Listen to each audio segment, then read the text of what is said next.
Yang pertama, mencegah sesuatu untuk datang ke sini, ditutupkan. Yang kedua, melepas yang di dalam supaya terbuka. Ada orang yang belum terkena penyakit hati, tapi juga rentan didatangi oleh setan penyakit itu, sehingga harus dia cegah di awal supaya dia tidak terinfeksi penyakitnya. Tapi nanti yang kedua, ada orang-orang yang memang sudah terjangkiti penyakit iri hati yang harus dikeluarkan dari jiwanya. Bagaimana Al-Quran membimbing kita untuk mencegah penyakit hati datang, sekaligus mengeluarkan penyakit ini jikalau itu telah menginfeksi diri seorang manusia. Larangan diartikan jangan. Kalau sesuatu sudah diartikan jangan, artinya Anda kerjakan berpeluang berdosa, Anda tinggalkan dapat pahala. Ingat ya. Nah, kalimat la di sini ketika datang setan membawa aspek-aspek godaan dengan sifat-sifat buruk tadi, ya berhayal dengan khayalan. Resepnya sederhana kata Quran, obatnya jangan berhayal, singkatnya tinggalkan. Jadi begitu ada khayalan, misal Anda lihat orang datang gitu kan, dengan mobilnya mewah sekali, setan masuk, itu seketika Pak Bu.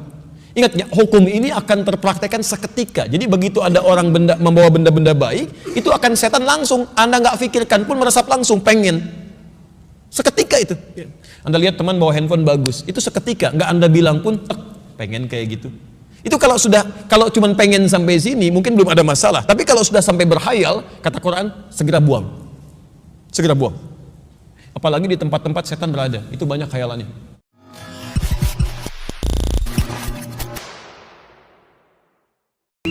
Baik, di antara yang bisa menghambat kita untuk lebih baik dalam pandangan Allah adalah penyakit-penyakit yang dibawa oleh setan yang dihadirkan kepada nafsu dalam bentuk was-was. Penyakit inilah yang coba kita harus bersihkan, kita tepikan supaya jiwa kita selalu dalam keadaan baik dan bisa mendorong kepada kebaikan-kebaikan. Kajian tentang ini dikhususkan oleh para ulama mengambil istilah Quran di surah ke-91 itu ayat 7 sampai dengan ayat 10 yang pernah kita kupas ya. Wa nafsin wa ma sawwaha fa alhamaha fujuraha wa taqwaha qad aflaha man zakkaha. Dari kata zakka di sini, zakka kan? Ya, sungguh bahagia, tenang, nyaman, aflah, orang yang bisa membersihkan jiwanya. Zakka menyucikan, membersihkan.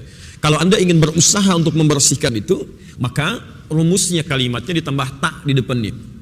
Kalau sudah muncul tak, huruf sebelum akhir, kemudian ada huruf ya-nya. Ya, maka dari kalimat zakka menjadi tazkiyah, bentuk isim masdarnya. Apa yang disucikan keadaan jiwa? Jiwa dalam bahasa Arab disebut dengan nafas. Dari sini muncul kajian namanya tazkiyatun nafas.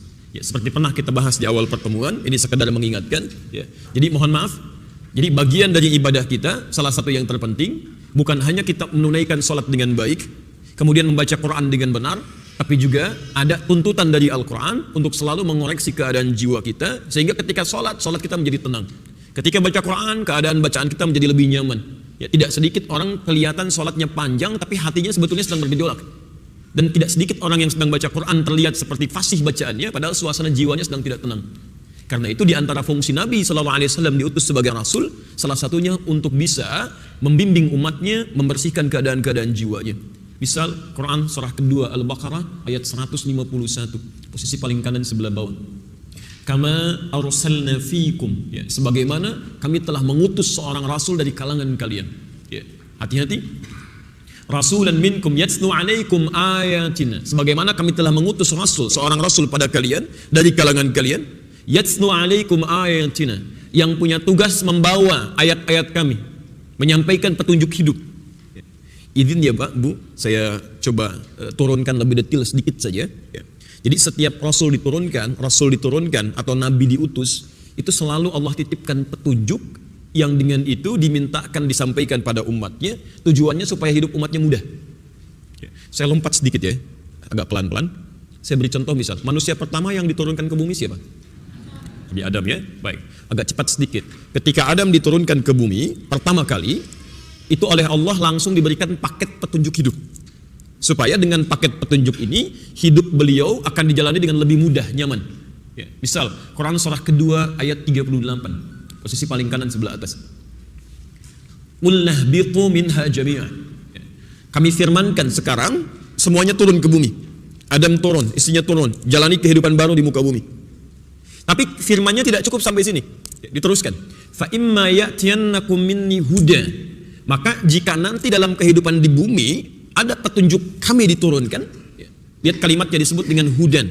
Hudan. Quran surah kedua Al-Baqarah ayat 38. Ya. Fa imma ya'tiyannakum minni hudan. Gitu. Kalau petunjuk kami nanti kamu dapati saat menjalani kehidupan di muka bumi, ini. Faman tabi'a hudaya, maka siapapun yang mengikuti petunjuk-petunjuk kami ini, kata Allah, siapapun yang mengikuti petunjuk-petunjuk kami ini, fala khaufun 'alaihim wa la hum yahzanun. Maka kata Allah, saya jamin, ini yang jamin Allah ya. Maaf kalau yang jamin manusia itu belum tentu benar jaminannya. Sekarang bilang A, besok bisa berubah. Yang punya kedudukan sekarang mengatakan A, besok ketika berganti kedudukan bisa berubah. Tapi kalau Allah sudah menjamin sesuatu tidak akan berubah sampai kapanpun. Sekarang perhatikan jaminannya. Fala khaufun, kata Allah, orang yang mengikuti petunjuk kami hidupnya tidak akan pernah gelisah, tidak akan galau.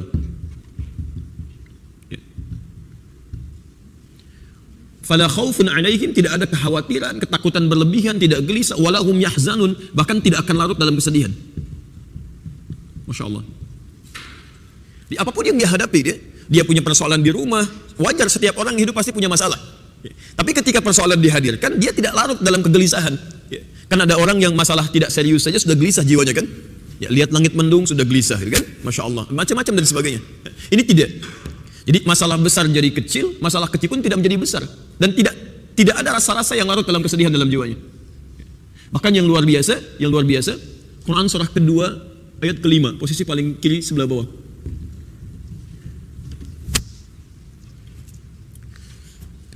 Lihat urutannya. Adam diturunkan ke bumi, ada paket petunjuk. Ikuti petunjuk ini. Kalau jalan mesti begini, kalau melihat mesti begini, kalau bekerja mesti begini, kalau makan mesti begini, kalau tidur mesti begini. Demi Allah saya katakan, dari bangun tidur sampai tidur lagi, petunjuknya lengkap sekali. Kalau Anda ikuti ini, maka dijamin oleh Allah satu, tidak akan gelisah karena semua solusi sudah dipelajari. Ya. Kemudian tidak akan sedih karena semua masalah sudah diketahui.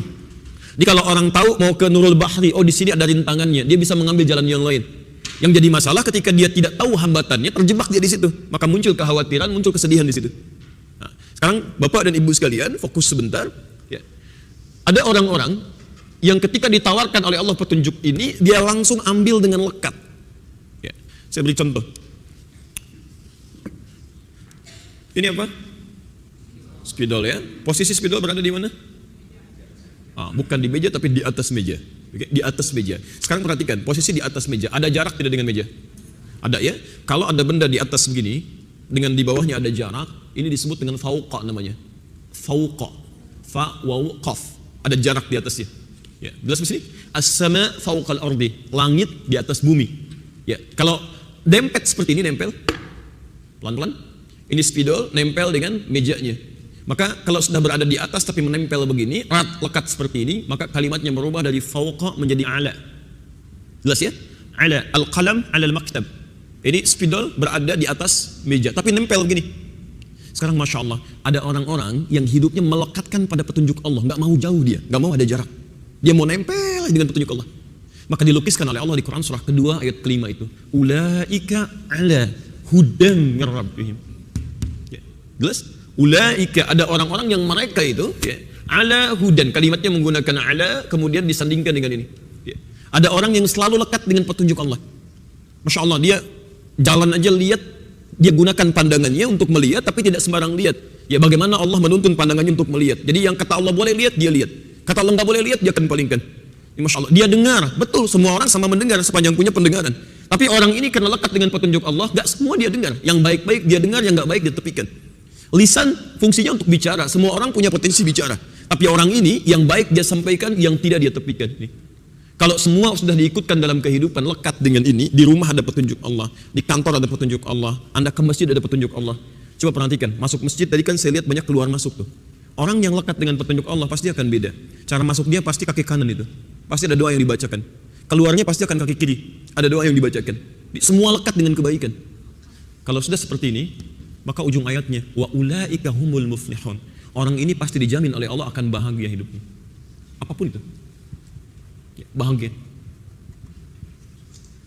Jadi kalau dalam kehidupan kita ada orang-orang yang kurang bahagia, larut dalam kegelisahan, senantiasa rakap dalam kesedihan, boleh jadi yang salah bukan masalah hidupnya, yang keliru petunjuknya tidak pernah dipelajari.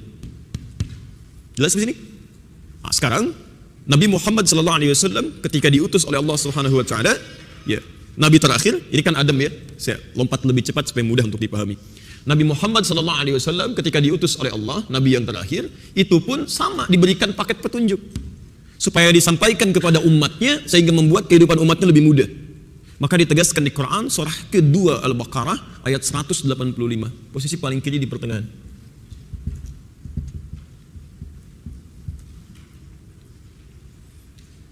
Baik, mohon izin ya, dasar ini mesti paham dulu. Kalau kita tidak paham dengan dasar ini, nanti turunan-turunannya agak lebih sulit untuk dipahami. Ini modal dasar kita untuk belajar apapun. Jadi kalau ibu bapak belajar apapun, mau belajar fikih, mau belajar tafsir, belajar apapun yang kita akan hadirkan dalam kehidupan, dasar pertamanya ini. Lihat kalimatnya, syahrul Ramadan alladzi unzila fihi al-Quran. Di bulan Ramadan, kata Allah, diturunkan Al-Quran. Apa fungsinya ya Allah Al-Quran ini sampai diturunkan di bulan terbaik, bulan Ramadan? Teruskan ayatnya, hudan linnas, hudan linnas, petunjuk untuk manusia. InsyaAllah. Ada ayatnya? Baik, sekarang fokus ya. Sekarang fokus, perhatikan. Al-Quran bagian dari firman Allah.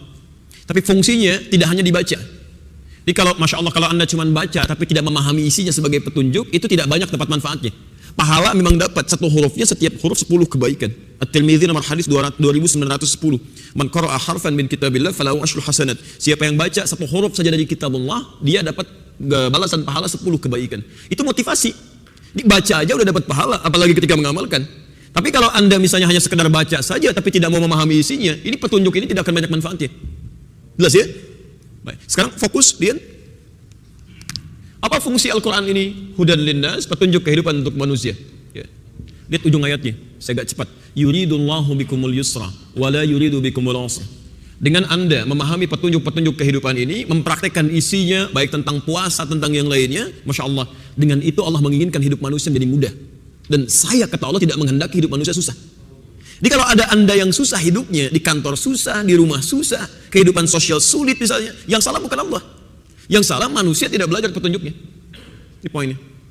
Karena itu ketika Nabi Muhammad SAW diutus oleh Allah, maka tugas pertamanya, kata Allah, kembali ke Al-Baqarah ayat 151 tadi, yatslu alaikum ayatina. Nabi ditugaskan untuk membacakan ayat-ayat Allah.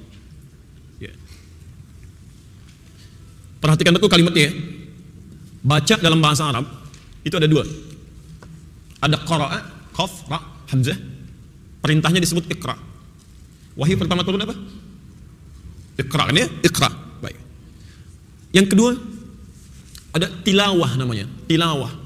Ya kita sering dengar ya, tilawah Al-Quran kan? Baik. Perintahnya utslu. Ya, kata progresifnya yatslu, fi'il mudhari'. Ya. Sekarang perhatikan bedanya. Kalau qiraah, saya ulang, kalau qiraah itu sifatnya hanya sekedar baca.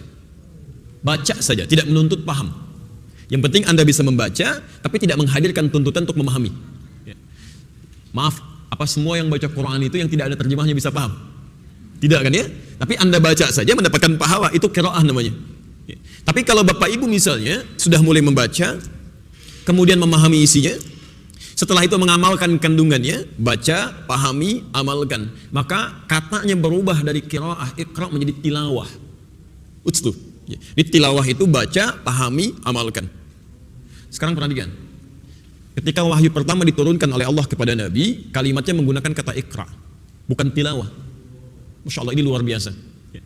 Kata orang bertanya, kenapa bukan kalimat tilawah tapi iqra, qiraah? Kata para ulama, untuk menegaskan sifat ummi Nabi, yang jangankan paham, baca aja nggak bisa. Jadi kalau ayatnya turun begini, utslu misalnya, itu salah ayatnya. Ya. Jadi Nabi itu jangankan paham, baca aja nggak bisa. Makanya ketika turun ayat pertama kali menggunakan iqra. Jadi begitu turun, Nabi mengatakan, ma'ana biqari, saya jangankan paham, baca aja nggak bisa. Karena Nabi saya nggak bisa baca. Sampai didekap oleh Jibril, kemudian oleh Allah diberikan kekuatan sampai bisa menampung isi Quran. Yang paling menarik, ketika Nabi bersemangat membacakan Quran dengan cepat, ya, ini biasanya, maaf, pemula penghafal Quran kalau sedang semangat pengen cepat-cepat hafal tuh. Ya. Alif lam mim dzalikal kitabul la raiba fihi hudal lil muttaqin, gitu kan ya? Baik. Biasanya kalau terlampau cepat, makhraj bisa keliru, kan? Pemahaman makna juga sulit untuk didapatkan. Maka khusus untuk Nabi SAW pada saat itu diturunkan Quran surah ke-75 ayat 16 sampai dengan ayat 18. Ya. La tuharnik bihi lisanaka lita'ajjala bih. Muhammad, jangan engkau cepat-cepat menggerakkan lisanmu sekedar ingin mendapatkan bagian dari Quran itu. Inna alaina jam'ahu wa qur'anah. Kami yang akan himpun isi Quran keseluruhan dalam jiwamu. Lalu kami bacakan. Ya. Baik, pelan-pelan. Fa idza qara'nahu fattabi' qur'ana. Kalau kami sudah sampaikan isi Quran di jiwamu, maka ikuti bacaannya, sampaikan pada umatmu. Nah, sekarang lihat tuntutannya ya, lihat tuntutannya. Nabi Muhammad diutus, diberikan petunjuk, lalu petunjuk itu ditanamkan oleh Allah dalam jiwanya kan ya. Sekarang perhatikan, ketika dimintakan itu disampaikan pada umatnya, berubah perintahnya dari qiraah menjadi tilawah. Saya ulang ya. Maaf, sampai sini masih paham insyaallah? Terlalu cepat tidak? Tidak ya? Baik. Sekarang fokus sebentar ya, saya mau urutkan sebentar supaya paham runtutan pembahasannya. Jadi ketika ayatnya sudah diturunkan, ada dalam jiwa Nabi, diminta disampaikan pada umatnya. Nah, saat diminta disampaikan ini, dibimbing oleh Allah, kalimatnya berubah dari qiraah menjadi tilawah. Yatslu alaikum ayatina. Artinya Nabi ditugaskan tidak hanya menyampaikan, misal turun ayat tentang sholat, wa aqimus sholah, dirikan sholat, tapi Nabi diminta oleh Allah sekaligus menjelaskan begini cara sholatnya, dari mulai wudhunya, takbirnya, sampai dengan salamnya. Jadi Nabi diminta menjelaskan sampai umat itu paham betul bagaimana memahami tuntutan-tuntutan dalam Al-Quran. Jelas di sini? Baik. Karena itu Bapak Ibu sekalian, maaf, pertama saya ingin coba luruskan dulu. Berinteraksi dengan Al-Quran, membaca saja itu bagus. Tapi tuntutan lebih dari Al-Quran itu minta dipahami, bukan sekedar dibaca. Ya, baca itu wasilah untuk memahami. Anda baca Quran, itu tujuan utamanya untuk mendapatkan informasi dalam Quran. Kita baca Al-Quran untuk mendapatkan informasi, kita terapkan dalam kehidupan. Makanya orang tua kita dari dulu itu selalu menganjurkan kita untuk bertilawah Quran. Silahkan cek, begitu ada acara kan yang baca Qori kan, selalu di sampingnya ada yang membacakan tilawah, terjemahannya supaya kita paham. Siapa namanya itu? Tuh, Sari Tilawah. Mungkin pertama kali menerjemahkan Bu Sari gitu ya. Makanya Sari Tilawah gitu. Baik, di Arab tuh nggak ada Sari Tilawah ya. Tilawah saja cukup ya, tilawah. Mungkin kalau Pak Adi yang tilawah mungkin jadi Adi Tilawah gitu ya. Baik, teman-teman, sekarang perhatikan konsepnya. Ya, saya beri contoh gini paling gampang ya. Itu kalimat-kalimat ibadah di Quran. Ketika diminta dipelajari, kalimatnya menggunakan tilawah. Salat misal. Kita salat 5 waktu paling wajib ya, 17 rakaat setiap hari. Itu yang wajib. Masya Allah, kalimat salat itu dibuka dengan kata tilawah. Quran surah ke-29 ayat ke-45. Quran surah ke-29 ayat ke-45. Perhatikan kalimatnya, utslu ma uhya ilaika minal kitab.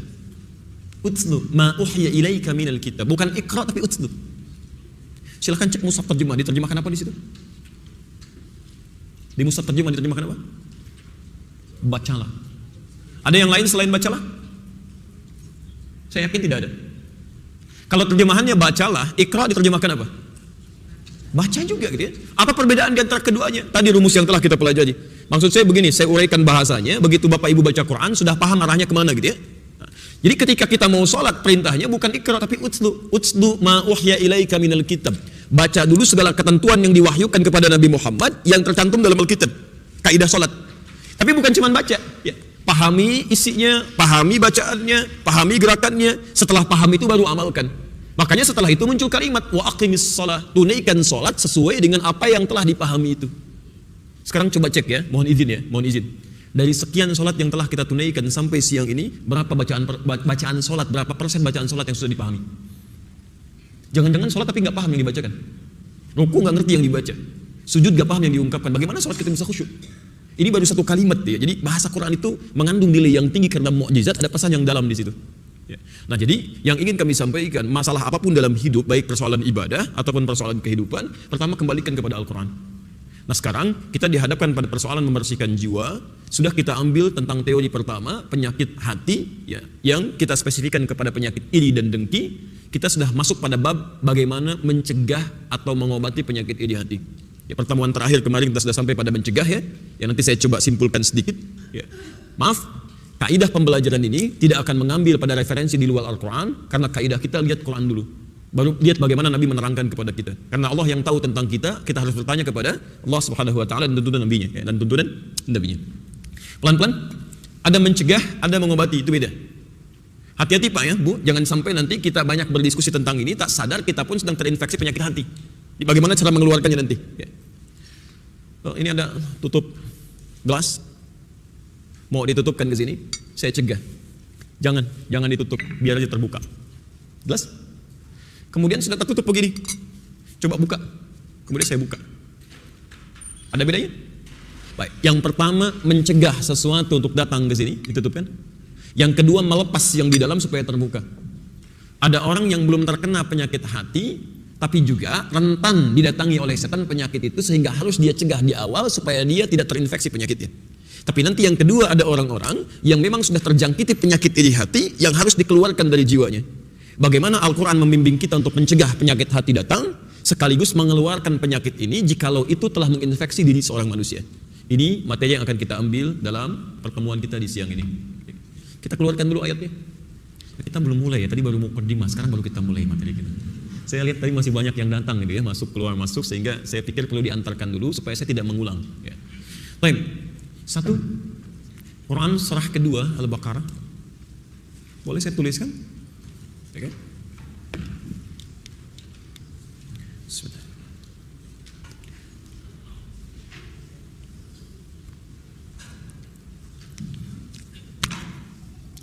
Satu, Quran surah kedua Al-Baqarah ayat 168,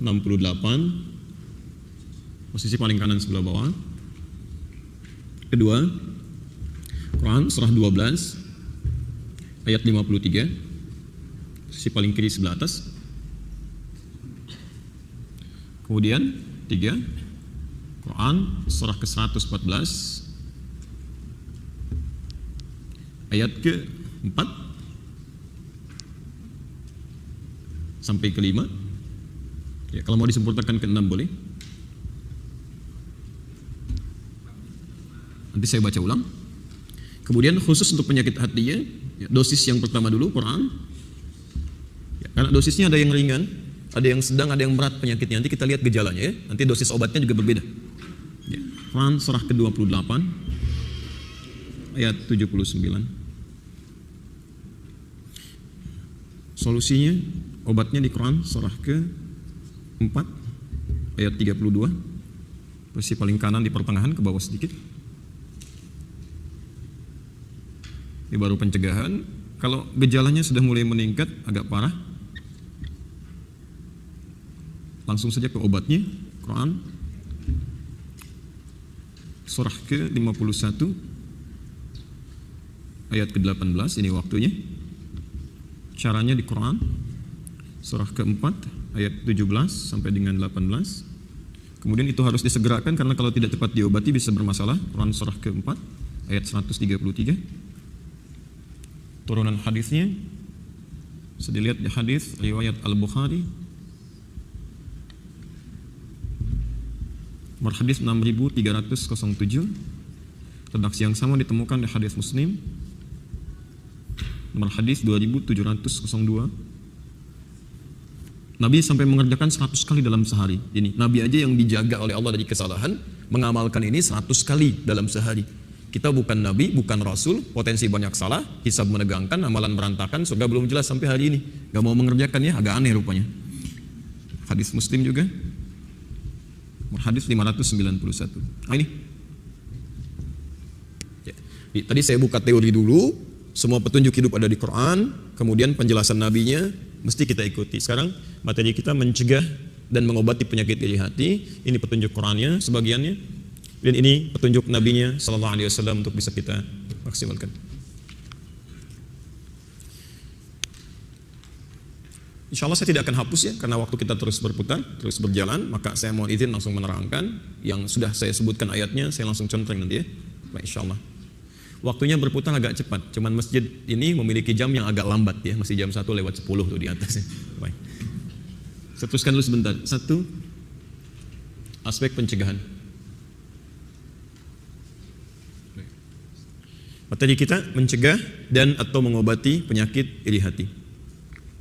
Bapak Ibu sekalian, seperti umumnya para dokter senantiasa memberikan nasihat kepada pasiennya ya, untuk pengetahuan bahwa setiap penyakit yang ingin dicegah itu mesti diketahui sebab-sebabnya. Hindarkan sebabnya, maka dengan itu penyakit mudah untuk dicegah. Demikian pula dalam Al-Quran, ketika kita dihadapkan pada penyakit-penyakit hati yang mungkin datang menjangkiti, maka Quran pertama kali memperkenalkan sebabnya untuk kita hindari. Dengan kita bisa menghindarinya, lebih mudah kita untuk melawan penyakit ini sebelum disusupkan pada jiwa kita. Baik.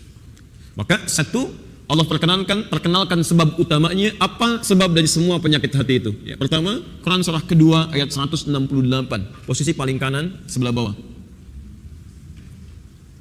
Pertama, sebab.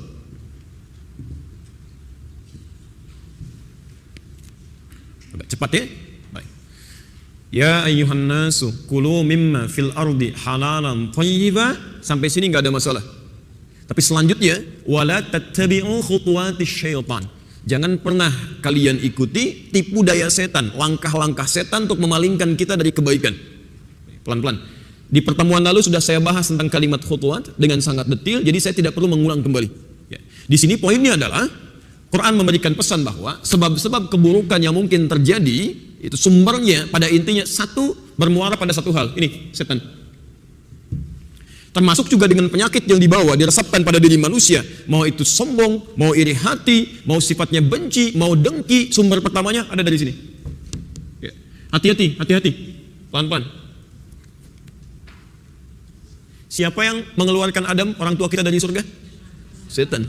Dengan apa dikeluarkan? Ya, dengan godaan, dengan was-was, dengan macam-macam, kan? Nah, sekarang dari mana kita tahu bahwa yang meresapkan penyakit di hati ini mesti spesifik, ya? Itu adalah setan. Ya. Bapak Ibu sekalian, saya urutkan di pertemuan yang lalu, saya pernah berikan kisah yang tidak akan saya ulang. Kalau Anda mau baca, silahkan baca lagi di Quran surah ke-7 Al-A'raf ayat 12 sampai ayat 13, kemudian ditafsir di Quran surah Al-Hijr itu dari ayat ke-28 sampai ayat ke-40. Ya. Intinya, mohon maaf, intinya Adam diciptakan oleh Allah, diberikan tugas yang sangat istimewa menjadi khalifah. Ya, tiba-tiba ada satu makhluk yang iri dengan itu. Saat diminta sujud malaikat dan jin semuanya untuk sujud kepada Adam, tiba-tiba makhluk ini menolak untuk sujud karena iri dengan sifat keadaan Adam. Ya, ditanya oleh Allah, "Ma mana'aka alla tasjuda idh amartuk?" Kenapa kamu tidak mau sujud saat saya perintahkan? Kata makhluk ini, "Ana khairum minhu." Saya lebih hebat dibandingkan dia. "Khalaqtani min narin wa khalaqtahu min tin." Engkau ciptakan saya dari api, dia dari tanah. Tidak layak yang lebih unggul sujud kepada yang lebih rendah. Ya, dia iri, kenapa bukan saya yang diberikan itu? Saya enggak mau sujud pada dia, hormat pada dia. Dari sinilah kemudian Allah usir makhluk ini keluar dari tempatnya yang sangat mulia itu. Kemudian sebelum dia keluar, dia katakan, "Ya Allah, saya ingin buktikan bahwa saya lebih hebat dibandingkan dia. Izinkan saya untuk menggoda anak keturunannya dari mulai depan, belakang, kanan, kiri, dan saya pastikan engkau tidak akan mendapati kebanyakan mereka bersyukur kepadamu. Saya akan palingkan." Dari janji itulah nanti makhluk ini berusaha keras untuk menggoda anak cucu Adam, termasuk Adamnya, bagaimana caranya melanggar aturan Allah. Makhluk ini ketika tidak taat kepada Allah disebut dengan iblis. Quran surah ke-18 ayat ke-50, posisi paling kanan di pertengahan. Wa idz qulna lil malaikati isjudu li adama fasajadu illa iblis kana minal jinni fafasaqa an amri rabbih. Itu belum menggoda Adam, belum menggoda kita. Tapi ketika mulai menggoda Adam dengan niat buruknya tadi, kalimatnya dirubah dari iblis menjadi setan. Quran surah kedua Al-Baqarah ayat ke-36. Ya, posisi paling kiri di pertengahan. Fa azallahuma syaitanu anha. Maka setan mulai bekerja untuk menggelincirkan Adam dari tempat terbaiknya di surga. Jelas di sini? Maka ketika Adam turun ke muka bumi pun, dia berkata kepada Allah, "Saya akan pastikan semua anak keturunannya pun akan saya goda." Maka Bapak Ibu sekalian, pertama mesti kita pahami, segala sumber keburukan yang mungkin dilakukan manusia, pertama mengerucut kepada makhluk ini. Jelas ya? Nah, karena itu, kita mesti kenali setan ini. Kalau Anda nggak kenal setan, cara dia menggoda kita bagaimana kita bisa menghindarinya? Saya sering katakan begini kan, setan disebut oleh Quran sebagai musuh yang nyata. Kita nggak kenal kekuatan musuh, bagaimana strategi dia menggoda kita.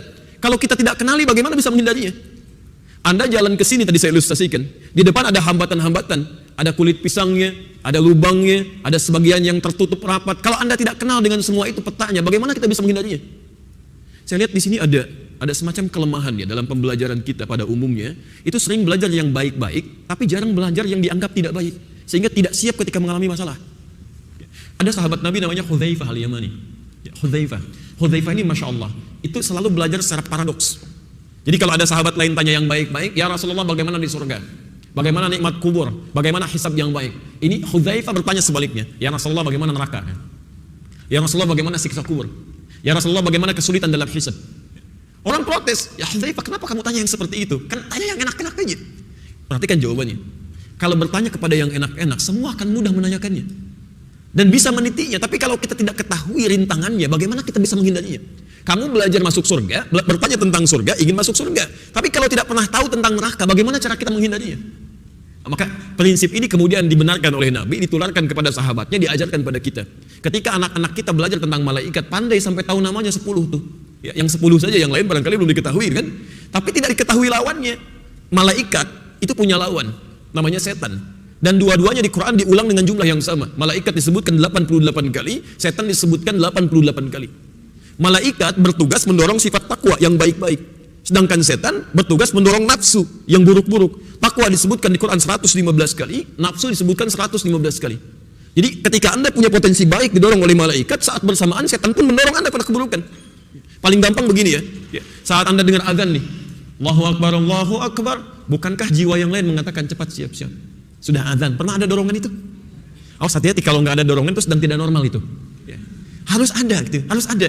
Hati-hati, non-muslim saja ketika mendengar adzan itu ada getaran itu. Ada getaran tuh. Ya, walaupun dia mencari sesungguhnya, pada jiwanya dia mencari.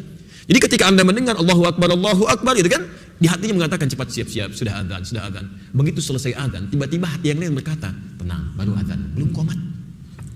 Pernah ada situasi itu? Muncul gitu kan. Dan itu kadarnya bisa beda-beda. Bisa dinaikkan tuh. Ya, saya seringkan ilustrasikan kan, para ibu sedang belanja kan di mall misalkan. Ya azan, begitu azan berkumandang mungkin ayo yuk kita sholat dulu yuk, sudah azan nih, jalan tuh. Tapi setan nggak akan berhenti di situ, dia akan masuk pada suara-suara penjualnya itu, masuk kepada masya Allah mic-nya, menyampaikan kepada Anda semuanya, misal, ayo diskonnya naik 90%, barang-barangnya begini-begini, dan itu persis yang sedang Anda cari. Kira-kira sholat dulu atau ditangguhkan dulu tuh? Tidak mudah kan ya? Nah, maka hati-hati. Ya. Makanya sekarang ya, Mas ya, saya sampaikan Pak, bersabar dalam kebaikan itu tidak mudah. Karena ternyata sabar pun dijadikan alat oleh setan untuk digunakan oleh orang-orang buruk. Sekarang pencuri bisa sabar Pak. Pencuri aja, koruptor bisa sabar tuh. Ya. Ada orang mau nyuri mobil tuh, congkel-congkel gak susah. Bos, susah nih bos, sabar aja terusin dikit, sabar tuh. Di orang mau mencuri aja bisa sabar gitu ya. Maka kenapa Anda ketika ibadah belum bisa sabar? Orang mau nonton bola Bu, itu bisa sabar ditungguin sampai malam tuh. Kenapa Anda tahajud gak bisa sabar? Orang baca Al-Quran bisa sabar. Anda baca Al-Quran yang membawa kita pada kebaikan gak bisa sabar. Di kompetisinya tidak mudah gitu. Sifat baik aja bisa dibawa orang untuk keburukan. Kalau kita gak berlomba dengan orang baik, dengan meningkatkan kebaikan, itu ketinggalan. Jelas di sini? Karena itu, ingat sumber pertama siapa? Setan. Nanti satu saat kita belajar ya. Ada setan rumah, ada setan masjid, kan pernah saya sampaikan dulu ya. Hati-hati Pak ya teman-teman. Itu di masjid pun ada setan, jangan dikira aman tuh. Ada penunggunya. Setan ada, setan masjid namanya Khanzab gitu. Dia tugasnya di Abu Daud nomor hadis 666. Dia punya 2 tugas tuh. Ingat betul ini ya, pahami betul ini. Tugas pertama menggoda orang sholat. Begitu Anda takbir kata Nabi, fayaqulu udhkur kadza. Dia akan berkata pada jiwa Anda, ingat ini ya, ingat itu ya. Makanya jangan pernah kaget ya. Saat Anda belum takbir itu tenang begini. Tapi begitu mulai bertakbir Allahu Akbar, itu otomatis akan banyak yang masuk dalam pikiran. Ini begini, ini begitu. Kenapa imamnya begini? Kenapa ini begitu? Muncul semua tuh. Ya. Bahkan kata Nabi, hatta la yash'urul musalli kam raka'atan yusalli. Sampai-sampai ada orang sholat itu sampai enggak sadar berapa rakaat sedang menunaikan sholatnya. Itu hadis itu. Ya. Dan dalam kaidah ilmu hadis dan ilmu Al-Quran, ilmu tafsir, kaidahnya berkata begini. Kalau dalam satu keterangan tidak disebutkan siapa tokohnya, kapan kejadiannya, maka semua orang berpotensi mengalami hal serupa dengan masa yang berbeda-beda. Jadi setiap kita pun yang berada di sini itu punya potensi yang sama. Akan ada orang yang kena was-was sampai lupa berapa rakaat sedang menunaikan sholatnya. Jelas di sini? Baik. Yang kedua, izin Bu ya sebentar. Setan masjid salah satunya tugas yang kedua itu menggoda DKM masjid. Anda mesti hati-hati. Menggoda DKM masjid, mesti hati-hati. Ya, kami sedang menyusun insya Allah kaidah tentang fikih masjid. Ingat ya, nanti dalam hadis ada isyarat. Kalau masjid belum dibangun, mau jadi itu semua terlibat, senang, gak banyak masalah tuh. Paling dari orang-orang yang memang punya persoalan serius dengan keimanannya. Tapi semua umumnya semangat. Tapi kalau sudah jadi, kalimatnya dirubah langsung di Quran. Kalimatnya dibentuk dengan jama dan pemiliknya disebutkan masajid Allah. Masjid pertama Al-Baqarah ayat 114. Ya, wa man adzlamu mimman mana'a masajid Allah. At-Taubah Quran surah 9 ayat 18. Innama ya'muru masajid Allah. Ya, masjid yang manapun kalau sudah dibangun, yang sudah jadi, kata Allah, itu punya Allah, punya saya. Maaf, kalau Bapak Ibu punya rumah, yang ngatur siapa?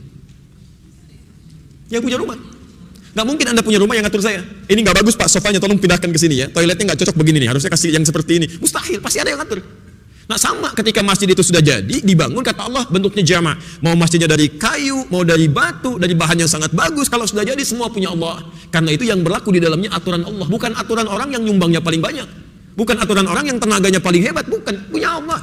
Ini yang harus disadari pertama kali. Karena itu kalau masjidnya sudah jadi, yang harus dilakukan tuntunan nabinya, pelajari aturan Allah. Karena masuk rumah kita dengan masuk rumah Allah akan berbeda, Langkahnya lain, doanya lain dan sebagainya. Anda tidak pelajari aturan Allah, maka setan akan datang cepat langsung memengaruhi keadaan-keadaan di situ. Sehingga seringkali terjadi hal yang tidak diinginkan. Silahkan cek betapa banyak masjid yang sudah bagus-bagus jadi persoalan. Setan itu jenius, Bu. Pak, yang digoda bukan jamaahnya. Kalau jamaahnya satu nggak datang, yang lain bisa datang. Tapi kalau DKM-nya digoda, orang malas datang. Kenapa nggak ke sana? DKM-nya jadi ribut, ngapain saya ke sana? DKM-nya jadi begini, ngapain saya ke situ? Takut nggak khusyuk sholatnya. Masya Allah. Banyak alasannya tuh. Ya. Jelas ya? Baik. Nggak perlu terlalu luas ya untuk masalah ini. Kita kembalikan lagi ke sini. Baik. Sekarang perhatikan. Sudah ketahuan tadi setannya? Ya, sumbernya ya? Ya. Sumbernya setan. Bagaimana cara dia menggoda? Awas, hati-hati. Ternyata isyarat di Quran, setan itu tidak memaksa. Cuma membangkitkan sisi dari diri kita yang berpotensi mengikuti keinginannya. Awas, hati-hati, hati-hati. Ya. Apa sisi yang dimaksudkan itu? Nafsu. Quran surah 12 ayat 53. Dia masuk lewat nafsu. Setan penyebabnya masuknya lewat nafsu. Perhatikan urutan penyakit fisik ya. Oh, flu nih. Ya, gejalanya sudah kelihatan, mulai bersin-bersin kan? Kan dilihat kan masuknya lewat mana gitu kan? Penyebabnya ini masuknya lewat mana? Ada virus Zika sekarang gitu kan? Lewat mana penularannya? Masuknya lewat mana? Nah, seperti kita mempelajari penyakit fisik yang diketahui masuknya lewat mana. Oh, di sini ada interaksi lewat nafas, lewat pembicaraan, lewat tangan, lewat macam-macam. Setan lewat mana masuknya? Pertama ini nafsu. Hati-hati, karena dalam tubuh kita, dalam diri kita ada bagian tertentu disebut dengan nafsu. Ini yang berpotensi memiliki potensi-potensi yang mengarahkan pada hal yang tidak baik. Quran surah ke-12 ayat 53. Ini selevel Nabi Yusuf ya. Hati-hati, selevel Nabi Yusuf. Masya Allah. Nabi, Rasul, dekat dengan Allah, gantengnya luar biasa, kelihatan oleh perempuan-perempuan di zamannya, saking tampannya sampai teriris tangannya tuh. Di Quran surah ke-12 ayat 31 itu kan. Ya. Wa qulna hasya lillah ma hadza basyara in hadza illa malakun karim. Masya Allah, ini sih bukan manusia, ini malaikat yang sedang menyamar menjadi manusia, kata mereka itu. Saking gantengnya, ganteng, tampan, Rasul dekat dengan Allah. Ya, ganteng-ganteng Rasul kan. Manusia sekarang ganteng-ganteng serigala gitu. Banyak hal. Nah, yang ingin saya sampaikan, Nabi Yusuf saja selevel Rasul sampai mengatakan ayat 53-nya, posisi paling kiri sebelah atas. Wa ma ubarri'un nafsi. Saya nggak bisa menghilangkan potensi-potensi buruk dalam nafsu saya. Di selevel Rasul saja masih ada nafsu. Cuma nanti bedanya dengan manusia biasa, dijaga oleh Allah supaya nafsu ini dibimbing kepada kebaikan-kebaikan. Jelas ya? Sifat bimbingan Allah yang menjaga nafsu supaya dijaga dari kesalahan itu disebut dengan maksum namanya. Makanya setiap Rasul punya sifat maksum, terjaga dari salah. Ya, bukan gak bisa salah, punya potensi salah, tapi ketika akan berbuat salah, dijaga oleh Allah, diarahkan pada yang baik. Jelas di sini? Nah, itu maksum. Jadi maaf, tidak ada Nabi dan Rasul yang tidak memiliki sifat maksum. Sebaliknya, kalau ada orang yang mengaku tidak pernah salah, terjaga dari salah, berarti dia secara tidak langsung memproklamirkan punya sifat-sifat kenabian. Itu keliru. Jadi kalau sekarang Bapak Ibu misalnya, maaf ya, dengar ada aliran-aliran atau ada yang ditokohkan tiba-tiba mengatakan kalau itu sih insya Allah bersih, dijaga dari dosa, punya sifat maksum. Dengan saat bersamaan Anda mengakui bahwa ini sifat Nabi baru nih. Hati-hati ya, hati-hati. Jadi Nabi sudah memberikan peringatan dalam kalimat la nabiyya ba'di, tidak ada nabi setelah saya. Kata para ulama hadis, kalimat Nabi la nabiyya ba'di bukan sekedar menafikan tidak ada nabi setelah beliau, tapi memberi petunjuk akan ada di masa depan orang-orang yang mengklaim setelah itu sebagai nabi. Maka hadirkan pada jiwa kita, itu bukan, itu pasti palsu. Saya audiensi dan bersilaturahim dengan di MUI sudah di Jawa Barat, beberapa pekan yang lalu saya datangi. Itu diantara kesulitan, salah satunya di Jawa Barat saja, itu Masya Allah, ini munculnya aliran-aliran baru dengan klaim nabi-nabi baru, Bu. Pak, hampir tiap bulan ada nabi baru, Pak. Hampir tiap bulan. Sekarang sedang di Karawang nabi barunya itu. Mudah-mudahan cepat beres gitu ya. Itu sejak zaman dulu sudah ada. Begitu Nabi meninggal, Musailamah Al-Kadzdzab muncul mengakui saya sebagai nabi. Yang jadi masalah sebenarnya bukan pengakuannya, Pak. Kalau yang ngaku-ngaku, itu gampang ditinggalkan. Selesai. Yang jadi masalah setiap ada nabi baru, ada aja yang ikut tuh. Silakan cek ya. Anda nggak percaya, silakan cek. Setiap ada klaim, ada aja pengikutnya. Kata para peneliti di tempat kita ini di Indonesia, ya sekarang ada beberapa hal yang kurang bisa diatasi ya. Agak susah. Di antaranya penyakit cepat kaget, gampang kagum. Pada sesuatu tuh kaget, kagum, brang ikut gitu kan. Ada mall baru, kesana rame, numpang kagum aja, belanja enggak, balik lagi gitu ya.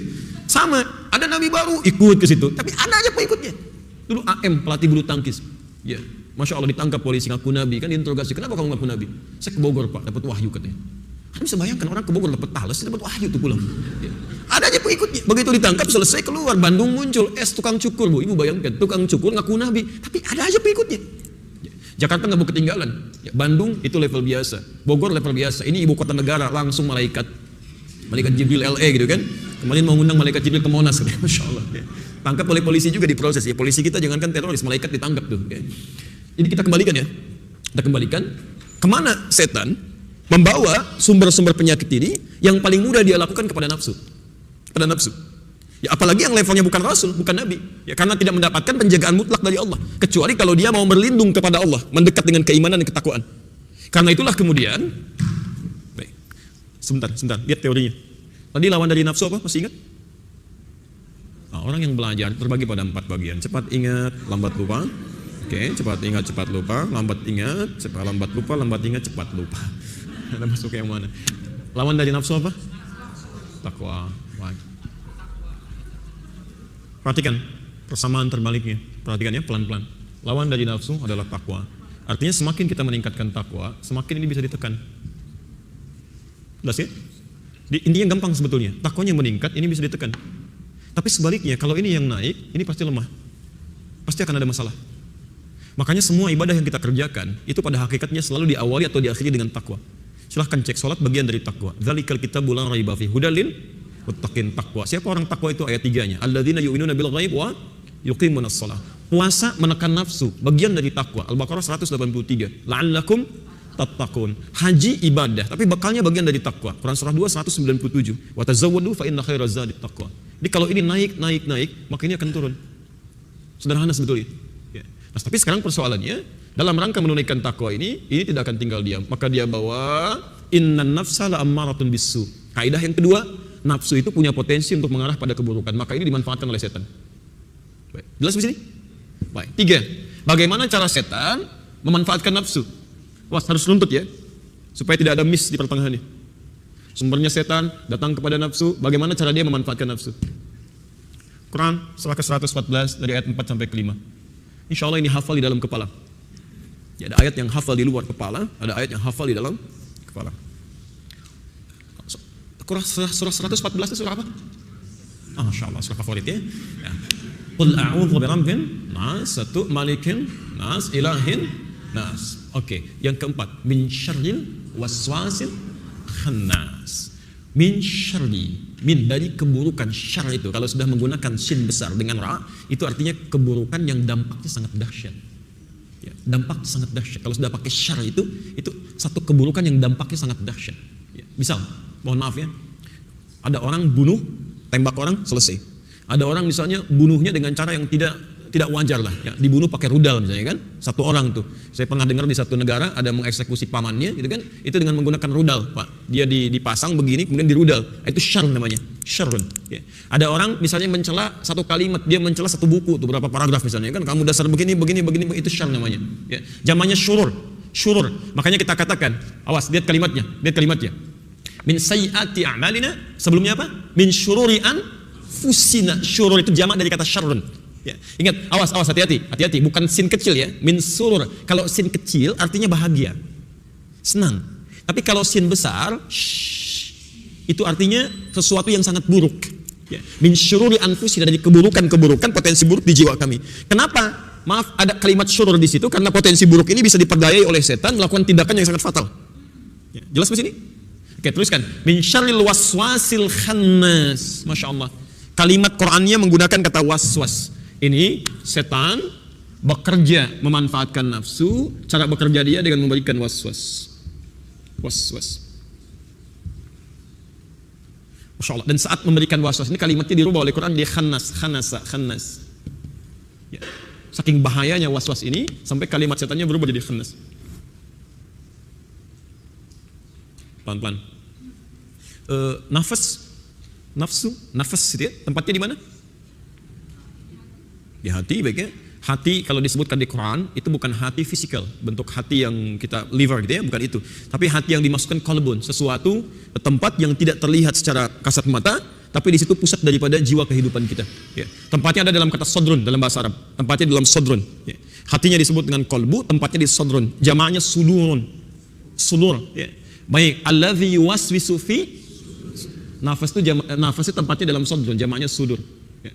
Kata Al-Quran, berlindung kepada Allah dari buruknya waswas setan disebut dengan khannas. Khannas itu sesuatu yang membawa keburukan yang dampaknya sangat luar biasa. Ya. Saya ulangi, khannas itu sesuatu yang membawa sebab-sebab keburukan yang berdampak malapetaka. Khanasa. Bagaimana cara dia membawa waswas? Alladzi yuwaswisu fi sudurin nas. Datang ke dalam sudur, menggoda isi sudur. Isinya ini nafsu. Ustaz tahu dari mana kalau khannas ini sebagiannya adalah setan? Ya, bentuknya setan. Pelan-pelan. Ya. Tahu dari mana kalau khannas itu adalah setan? Ayat terakhirnya, minal jinnati. Sekarang perhatikan. Jinnah itu jamak dari kata jin. Saya ulangi, jinnah jamak dari kata jin. Setan ini, awas, wujudnya berupa iblis. Iblis itu asalnya dari jin. Jin yang menyimpang dari Allah, dari perintah Allah. Jin yang menyimpang dari ketentuan Allah. Ditemukan di Quran surah ke-18 ayat ke-50. Ya, di situ ada kalimatnya yang telah tadi saya bacakan. Ya. Pelan-pelan. Oh, sekarang fokus sebentar. Sumber penyakitnya dari mana? Masuk ke mana? Nafsu. Cara menggodanya memberikan? Nah, sekarang apa itu waswas? Oh, hati-hati. Apa itu waswas?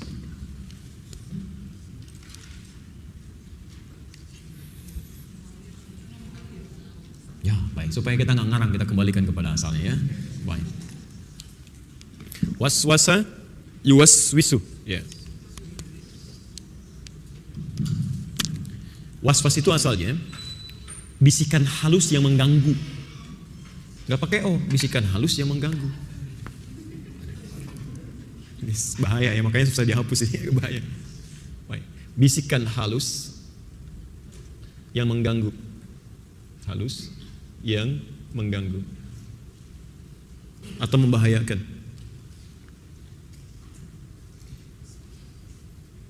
Pelan-pelan.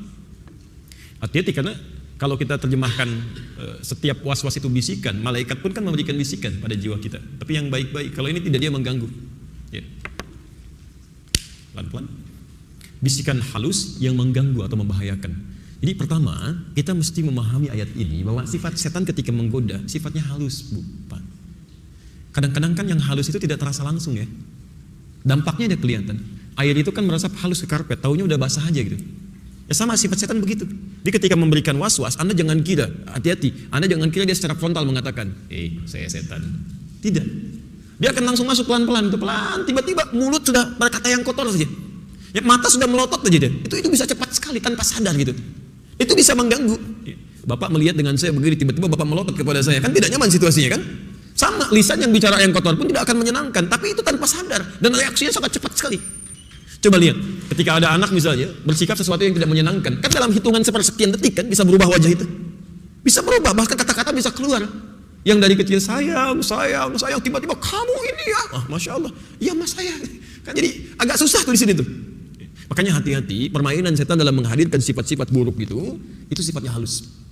Bahkan dia nanti ketika dihukum di akhirat, banyak orang protes kepada Allah, ya Allah, gara-gara dia nih, saya bertindak buruk dalam kehidupan, tolong hukum dengan berkali lipat. Apa jawab setan? Saya nggak maksa kok. Saya nggak maksa, saya cuma ngajak dengan halus. Salah kamu ikut saya. Mau jawab apa?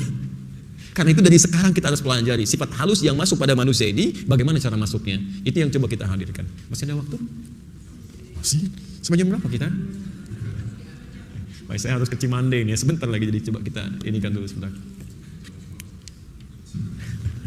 Boleh ya, untuk sampai jam 5, saya setengah 3 pulang ya.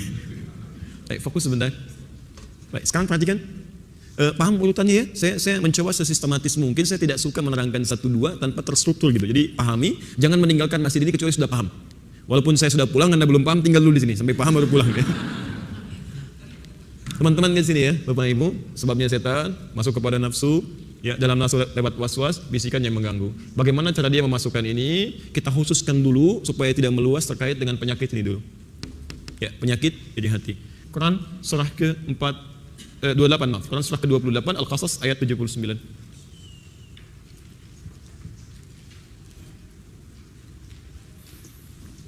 Awas ya, hati-hati ya. Kita nanti bicara yang halus sekali, tanpa sadar mungkin terjangkit itu. Awas, hati-hati. Langsung spesifik ya, ambil contoh kasus sekarang. Ya, sifat iri hati. Bagaimana setan membawa sifat iri hati secara halus tanpa disadari dan kita harus cegah itu. Ini belajar satu penyakit hampir 1 tahun ini ya, belum penyakit yang lain nih. Ada ayatnya?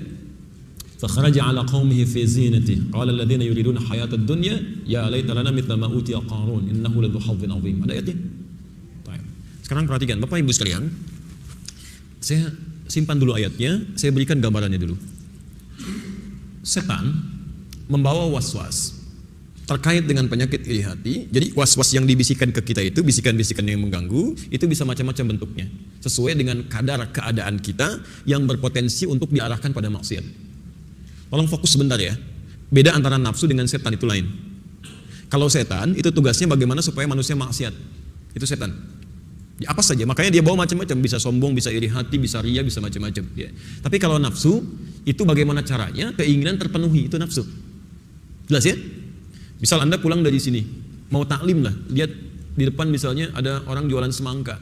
Bagus kelihatannya itu kan, pengen. Karena taklim sudah dimulai, ditinggal dulu, saya mau taklim dulu. Begitu keluar tukang semangka udah nggak ada. Cari-cari nggak ketemu, sampai pulang ke rumah masih ingat aja, mimpi sampai ke bawah Pak. Misalnya, itu nafsu itu. Kalau setan tidak, setan itu yang penting dia maksiat. Dia maksiat. Curi rumah itu, begitu mau mencuri dengar adzan, Allahu Akbar, nggak usah dicuri lah, lempari aja rumahnya. Jadi bagaimana caranya menjadi maksiat? Yang paling bahaya ketika setan menunggangi nafsu. Maka maksiat itu, punya keinginan kuat jangan sampai gagal dilakukan. Itu yang paling berbahaya. Betapa orang mencuri direncanakan dari awal, itu nafsu berkolaborasi dengan setan. Itu yang paling berbahaya. Makanya ada pembunuhan berencana. Yang kedua itu setan sudah terlibat jauh di dalamnya. Ya, ada pemerkosaan yang sudah terencana. Makanya hindari, ya, cegah segala hal yang berpotensi menghadirkan nafsu berlebihan sehingga setan itu ikut mendompleng di dalamnya. Jelas ya? Nah, sekarang bagaimana setan menghadirkan sifat iri hati? Saya simpulkan dulu dengan cepat. Satu, penyakit ini akan dibawa oleh setan lewat was-was, khusus dalam keadaan saat kita merasa kurang. Saya ulang, penyakit ini, sifat iri hati, akan dibawa oleh setan lewat was-was, diresapkan pada nafsu saat keadaan manusia tengah merasa kurang. Sedang dalam merasa kurang, bukan kekurangan ya, merasa kurang. Karena juga ada orang-orang yang kaya tapi masih merasa kurang. Karena ada juga orang-orang yang sudah punya kedudukan tapi masih merasa kurang. Jelas ya? Pelan-pelan. Hati-hati. Jadi kalau sedang ada rasa kurang dalam jiwa, itu artinya sangat rentan diberikan was-was oleh setan dengan sifat penyakit iri hati. Apa tanda pertamanya? Bapak dan Ibu mesti ingat dulu kajian di awal kita ya, bahwa iri itu artinya rasa untuk mendapatkan nikmat yang melekat pada orang lain. Yang lebih parahnya kalau sudah parah dengan keinginan menghilangkan nikmat orang yang dimaksudkan. Gimana caranya saya dapat, itu gejala pertamanya. Tapi kalau sudah parah, dia mesti tidak mendapatkannya. Saya yang harus punya, dia tidak. Itu yang sudah parah. Nah sekarang lihat pelan-pelan, masuknya halus sekali. Bagaimana cara masuknya? Dia masuk dalam keadaan orang merasa kurang ketika melihat yang di sampingnya atau dalam penglihatannya punya kelebihan yang tidak dia miliki. Bagaimana cara dia datang bawa was-was? Dicontohkan langsung di Quran surah ke-28 ayat 79. Baik, saya hadirkan Qarun. Ini manusia bermasalah. Kalau Qarunnya nggak usah banyak dipikirin, memang bermasalah. Yang jadi masalah nanti ketika dia datang membawa persoalan, orang-orang di sekitarnya terjangkiti persoalan yang dimaksudkan. Baik, yuk kita lihat. Fakharaja ala qaumihi fi zinati. Maka Qarun mulai keluar menampakkan pada kaumnya, masyarakat di sekitarnya dengan kemegahannya. Saya pernah kisahkan dulu kan ya, kalau dia kemana-mana itu Masya Allah. Ya, kalau Anda lihat di ayat 76-nya itu kan, Inna Qaruna kana min qaumi Musa fabagha alaihim, itu kan, Masya Allah Qarun itu termasuk kaumnya Musa. Jadi di zaman Musa nih, ya, plus zaman Musa itu komplit luar biasa. Jadi Musa dengan Harun dihadapkan pada penguasa zalim dengan pengusaha hitam. Penguasanya namanya Firaun, ya, pengusahanya disebut dengan Qarun. Qarun ini kalau kemana-mana selalu tampil Pak, tampil mewah. Mewahnya nggak keturunan. Jadi kalau jalan kemana pun di belakangnya selalu ada bodyguard. Bukan mengawal biasa, khusus membawa harta bendanya aja. Hartanya cuma kuncinya Pak, kunci berangkas. Yang kata Quran, kalau diangkat oleh orang-orang terkuat, 10 orang angkat di belakang, itu nggak kuat juga. Latanu bil usbah. Wa inna mafatihahu latanu bil usbah. Jadi kuncinya aja beratnya luar biasa. Gini. Ya, Ibu kalau punya berangkas itu kuncinya dipamerkan atau disembunyikan? Punya satu berangkas di foto di Instagram, ceklik berangkas baru, cari masalah. Pasti Anda simpan kan? Qarun tidak, karena harta saya banyak. Pak, diambil dikit aja nggak akan ngaruh kok. Jalan kemana-mana nih saya kunci nih belakang. Ambil aja kalau mampu. Mereka aja begini, susahnya ngangkatnya luar biasa. Anda mau ngambil, ambil aja. Kaya, sombong, luar biasa. Jadi kalau ada orang kaya sekarang sombong, itu ketinggalan. Dan keterlaluan, karena nggak sekaya Qarun. Keterlaluan menurut saya ya. Ini sudah ada dulu yang sombong, jangan ikut-ikutan lah. Jangan ikut-ikutan gitu ya. Dulu sudah ada kaya, sombong dihancurkan oleh Allah. Itu petunjuk. Jadi apapun yang Allah titipkan pada kita itu cuma bekal ibadah. Kalau nggak dipakai ruginya luar biasa. Ya. Anda nggak pakai sekarang, besok Anda nggak akan bisa manfaatkan. Banyak orang setelah diwafatkan minta waktu cuma semenit sama Allah, beberapa detik. Ya Allah, fa'asaddaqa wa aku minas sholihin. Tolong beri kesempatan sebentar aja. Saya akan gunakan semua itu untuk kepentingan Allah, ya Allah. Ya. Jadi mumpung Allah masih titipkan, pandai-pandai lihat, pulang ke rumah cek, mungkin kedudukan, mungkin ilmu pengetahuan, mungkin tenaga, mungkin harta benda. Cepat berlomba. Setelah meninggal susah. Saya ke Tanah Kusir ya. Satu saat kami ziarah ke salah satu anak yang cuma diberi oleh Allah usia sehari. Sampai saya katakan, Sayyidi sama kamu nih. Masya Allah, orang tuanya menangis, ngapain kalian menangis? Saya bilang kan, harusnya bahagia, luar biasa. Allah kasih amanah cuma sehari, dirawat, jadi penjamin surga sepanjang kalian tidak bermaksiat kepada Allah. Ini hijab dari neraka. Saya bilang, saya sangat iri dengan kamu. Ghibtah maksudnya, bukan iri keburukan, ghibtah, ingin menyayangi dia. Cuma dikasih sehari, jaminannya surga dalam kebaikan. Saya sampai sekarang belum aman surganya. Ya, diam di situ kan.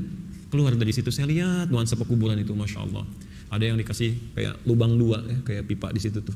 Saya pikir, kenapa kuburan dikasih lubang dua begini pipa? Apa khawatir sesak napas di dalam itu kan? Kan sudah habis napasnya gitu. Ini sekarang banyak Pak macam-macam tuh variasi di kuburan itu. Ada yang begini, ada yang begitu. Anda nggak bisa, sudah selesai. Orang meninggal itu kehabisan nafas dan kehabisan tenaga, kehabisan amal, selesai semua. Ini kalau Anda nggak berlomba dari sekarang, Anda akan ketinggalan, penyesalannya dalam. Lebih dalam daripada, maaf ya, alam kubur yang mungkin digali itu. Dicolong pandai-pandai ya, cuman titipan aja, begitu meninggal selesai semuanya. Status itu hilang.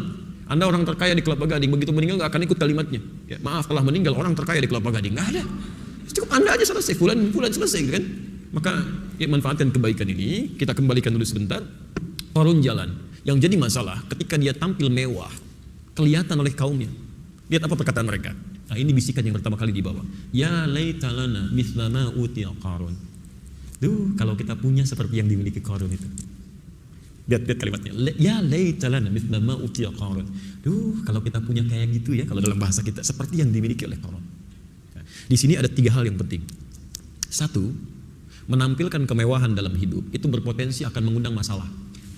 Jadi kalau Allah titipkan kemewahan dalam hidup, baik itu kedudukan, jangan pamer dengan kedudukan, nanti banyak masalah. Silahkan lihat, dulu Umar bin Khattab itu, Masya Allah, pemimpin, khalifah, presiden, kemana-mana biasa aja, aman tuh, gak takut macam-macam. Ya, lagi lewat malam-malam belusukan, tiba-tiba seorang ibu menendangkan syair, duh khalifah, diangkat gak peduli dengan rakyatnya, makan pakai batu katanya, dan goreng-goreng batu, saking gak punyanya bu, goreng-goreng batu tuh. Anaknya ditidurkan dulu supaya gak nangis, diberikan gambaran, mama sedang masak, padahal batu yang dimasak saking gak punyanya. Ya khalifah, Masya Allah, gak peduli dengan rakyatnya, yang makan dengan batu sambil goreng-goreng begitu, itu Umar melihat, Masya Allah, qadar Allah langsung kembali ke Baitul Mal, dia keluarkan gandum. Pengawalnya ingin bantu, kata Umar, tidak, bukan kamu yang dihisap, saya yang dihisap. Digendong sendiri karungan gandumnya, datang ke situ dimasakin sendiri sampai Umar, sampai selesai. Saat Umar masak itu, si ibunya masih sibuk mencaci Umar, nggak tahu kalau itu Umar. Anda bisa bayangkan nggak?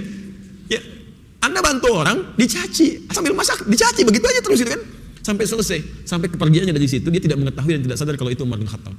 Ya, jadi aman jiwanya gitu.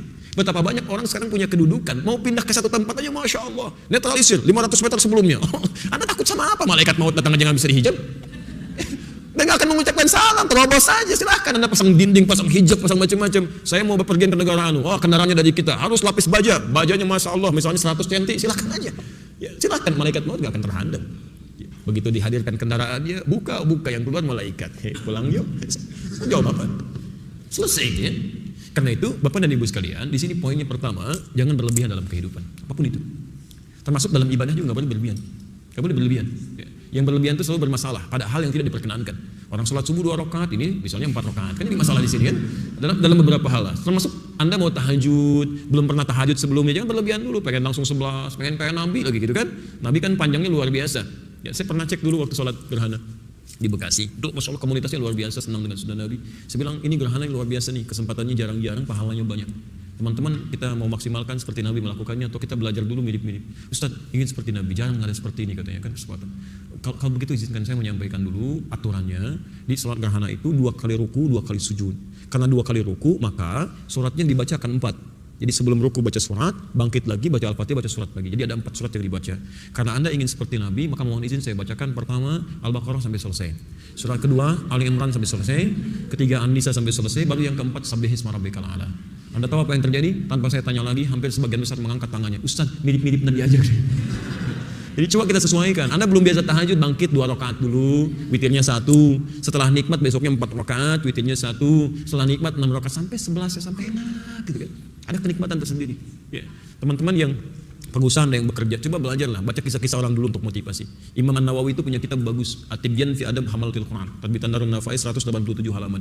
Anda buka aja halaman 47 itu sebelah kiri, paragraf 3 bagi 1 sampai 7, bagaimana dilukiskan di situ Abdurrahman bin Auf yang super sibuk, Utsman bin Affan yang sampai sekarang masih punya investasi itu di Madinah, sumurnya, kebunnya, hotel jadi hotel sekarang. Itu Masya Allah, kenikmatannya bukan saat omsetnya datang, kenikmatannya saat bisa bangun malam dalam tahajud, sampai khatam Quran tahajudnya, sampai selesai gitu.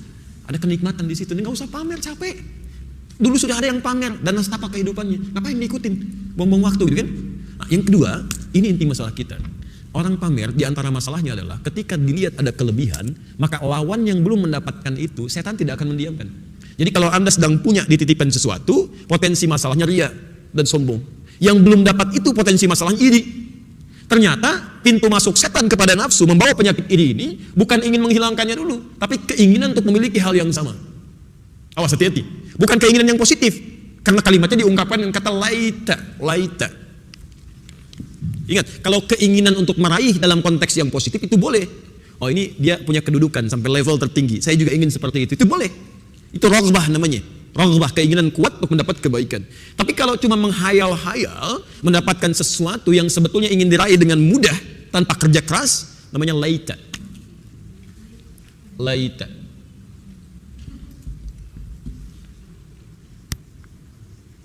Bukan Raisa, laita.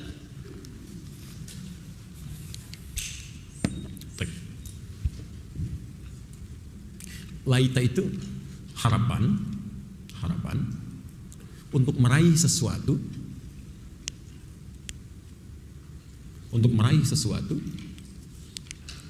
yang sulit dicapai,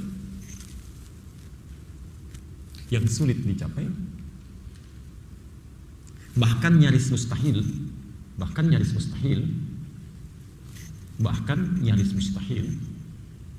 dengan cara yang instan dan mudah.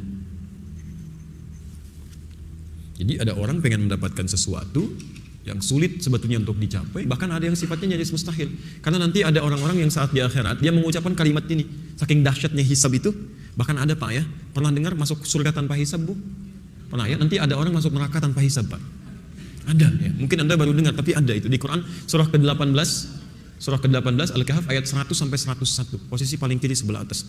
Jadi saat suasana hisab itu begitu dahsyat, ya, ada orang-orang yang memikirkan, "Duh, saya gimana ya? Nanti hisab saya."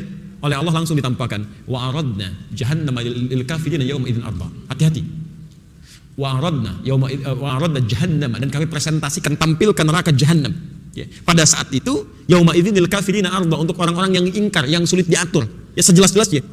Kalau dalam bahasa bebasnya begini, ya, kamu nggak usah pikirin hisab ya, tempat kamu di sini nih, neraka jahannam. Udah, nggak usah banyak mikir, capek, nanti langsung ke situ aja. Kalau dalam bahasa bebasnya.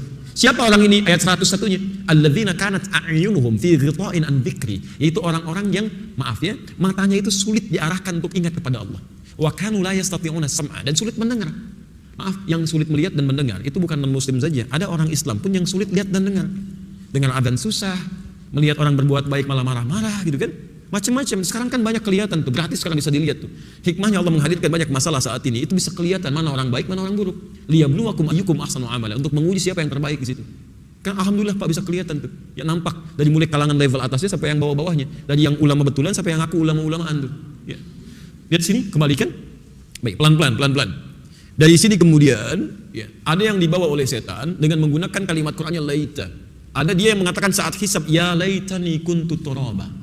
Ya laitani, ya Allah, ini dahsyat kitab, saya pengen jadi tanah aja lah sekarang. Ya laitani kuntu turaba, saya pengen jadi tanah aja, saya nggak pengen ikutan hisab. Saya nggak pengen dihisab, jadi tanah aja nggak apa-apa, kan? Nggak bisa. Di Anda berangan-angan pun akan bisa mencapai itu yang nyaris mustahil, nggak mungkin. Nah sekarang ada orang-orang yang dalam kehidupannya dibisikkan kalimat itu oleh setan. Jadi ada angan-angan dalam dirinya, harapan untuk meraih seperti yang dimiliki oleh orang, yang seharusnya dicapai dengan kerja keras, dia pengen instan. Singkatnya menghayal. Jadi kalau ada orang bawa kebaikan-kebaikan atau kelebihan dalam perangkat hidupnya, kemudian saat itu Anda menghayalkan sesuatu, itu pengantar kepada rasa iri. Datangnya dari setan. Wah, senang begini, Ferrari lewat. Pengen kayak gitu tuh, setan itu. Yang sifatnya hayalan, sampai dibawa ke rumah. Kalau saya naik di situ ke depan belok sini, gimana ya kira-kira lampu merahnya? Kalau malam saya panasin, ngebut sana sini, di mana ya tempatnya? Padahal maaf ya, punya yang enggak. sudah memikirkan bagaimana cara merawatnya gitu. Ya itu sudah khayalan. Sudah tingkat tinggi itu. Itu pengantar kepada iri. Besok-besoknya nanti masuk, kamu harus dapat seperti itu. Cuman karena instan, perhatikan di mana rumah orang itu. Kapan dia masukin ke garasinya? Kapan dia keluarkan? Ujung-ujungnya nyuri. Jelas ya? Nah, jadi hati-hati kalau sedang dihadapkan pada hayalan-hayalan. Ya laitalan nabi selama utia Qarun. Dia menghayal, wah gimana kalau kita bisa seperti Qarun ya, dikawal di belakang, hartanya banyak, padahal megang aja enggak gitu. Dari sekian puluhan tahun ibu bapak hidup sampai hari ini, berapa kali pernah menghayal dalam kehidupan?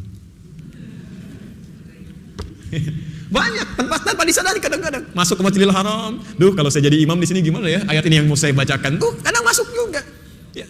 Masuk juga dan tidak wajar sifatnya, bahkan dalam masalah ibadah gitu. Ya, Masya Allah. Ustaz, kalau suami saya Ustaz gimana ya? Banyak hal gitu. Jadi kadang-kadang jadi ujungnya jadi masalah gitu. Jadi masalah. Saya awal ke Indonesia kira 4 tahun lalu datang, itu banyak kajian-kajian yang luar biasa. Sampai ada yang salah kesimpulan tuh, yang saya dapatkan beberapa tempat persoalan. Dulu musim sunnah dengan bid'ah, sampai ada yang keliru. Saya agak aneh juga ya, ada orang ngaji, pulang dari ngaji malah pada ribut, kan agak aneh itu menurut saya. Apa yang dipelajari? Zaman Nabi orang keras belajar jadi lembut, yang berpecah jadi menyatu. Kenapa ada orang belajar tiba-tiba yang lembut jadi keras, yang menyatu jadi berpecah? Pernah ada kemudian terjadi dalam satu keluarga, istrinya belajar, suaminya ada kesibukan, dia belajar juga, begitu pulang jadi ramai di rumah. Sampai kesimpulannya begini kurang lebih baik menikah dengan orang sunnah daripada menikah dengan suami bid'ah. Ya nggak sadar sudah puluhan tahun berumah tangga kan? Apa Anda nggak lupa dengan kenikmatan yang didapat, kebaikan? Apa yang terjadi kami lihat pelan-pelannya apa sih bisnya di mana? Oh ternyata persoalan sangat sederhana. Ini belajar di sini, ketika kita pertemukan nyambung, akhirnya ketawa-ketawa pada akhirnya gitu kan. Nah, jadi coba kita lihat dulu, kalau kita dalami dengan baik, Anda melihat sesuatu yang agak berbeda di hati, pasti ada miss di situ. Ya, tapi kalau kita rasakan ada ketenangan, kenyamanan, iman kita meningkat, itu yang terbaik. Jelas ya? Baik. Kita baru sampai sini nih ya. Jadi baru pengantar. Kalau ada orang-orang yang sifatnya sering menghayal, coba pulang ke rumah ya. Bapak ibu nggak menghayal, tapi mungkin anaknya lagi menghayal, ya kan? Atau kerabatnya yang jadi persoalan nih. Jelas sampai sini? Baik, kalau jelas, kita simpan dulu di sini. Ini kita baru ayat ke yang keempat ya. Saya mau kasih obatnya dulu atau disimpan sampai sini? Kita kasih obatnya dulu ya. Sebab kalau nggak diobati, pulang dari sini pada menghayal semua kan repot juga deh. Baik, oke, Quran surah keempat ayat 32. Kita obati dulu, baru pertemuan berikutnya langkah pengobatan. Ini obat untuk pencegahan. Bila berlanjut ya hubungi evaluasi diri masing-masing ya. Quran surah keempat ayat 32. Bismillah. Wala tatamannawna bihi ma faddalallahu ba'dakum 'ala ba'd. Lirijali nasibun mimma iktasabu walin nisa'i nasibun mimma iktasabu. Was'alallaha min fadli. Ada ayat ini. Quran surah keempat An-Nisa ayat 32. Wala tatamannaw, dan janganlah banyak menghayalkan. Wah, itu kunci pencegahannya. Wah. Ternyata sederhana Pak. Ya, di Quran itu ada banyak obat yang sangat sederhana tapi dampaknya dahsyat. Ini peringatan juga pada para dokter. Kalau ada obat-obat yang sederhana, jangan diberikan beban orang-orang yang sakit itu. Begini obatnya ini, padahal minum air putih aja selesai. Ya, jadi ini pelajaran dari Quran itu nggak boleh tuh membuat orang susah. Orang itu sakit berobat ingin cepat sehat, lalu Anda berikan obat-obat yang membuat orang susah. Itu dosanya banyak itu. Dosanya banyak sebab menambah penyakit baru. Di Quran memberikan pelajaran. Ini penyakit bahaya yang dampaknya cukup dahsyat ini. Ya, obatnya ternyata satu dengan kalimat yang sangat singkat. Begini.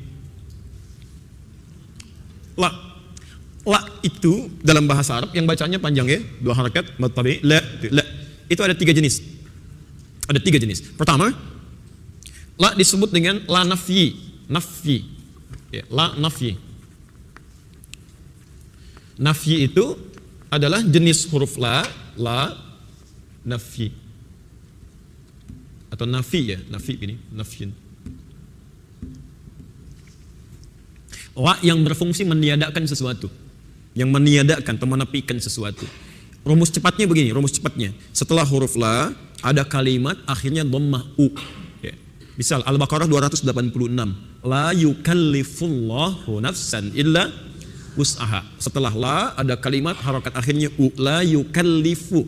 Itu artikan dengan nafi. Terjemah gampangnya tidak, ya tidaklah atau tidak.